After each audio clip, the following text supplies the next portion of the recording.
hands to be able to make reads for my teammates, areas that I can do that. And so I feel like in these last games I've found a great balance between playing off ball, seeking ways to kind of space defenses out and allow my teammates to create for myself or for themselves, while also knowing obviously our team plays great when I'm able to kind of be able to get into the lane and drive and kick and try and get everyone going. So it's just a really, kind of finding a fine balance between the two, obviously in game. And that's the kind of tough part, like being able to make that in-game adjustment and read while teams are throwing crazy defenses, teams are going on runs. And so I think that's another layer that we continue to improve on as a team. Sandy spoke about how stagnant the offense was against Indiana. How, I guess, was it something that Indiana was doing, or was it more you guys just not making the passes usual?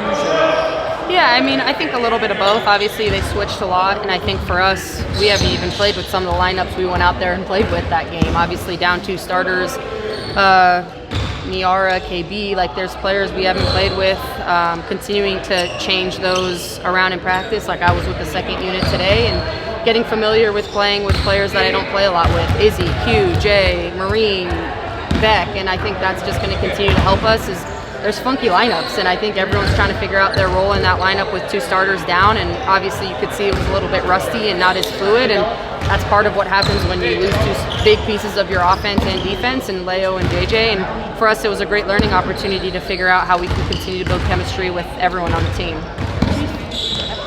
Sabrina, what did you see from just watching the film today, what you noticed on Saturday about your defense? What really stuck out to you is like, this is probably what we need to address first? Just very controllable things. I think understanding how a lot of this stuff was mental errors and us not being in the right position, and obviously I think those are things that you can go back and control, and so I think that's why we're very optimistic. No one's really hanging their head, and we lost 1 game. It's not that big of a deal, and so I think for us it's just going back, watching film, and finding those areas that we cannot overlook now early in the season so they don't come back later in the season and haunt us.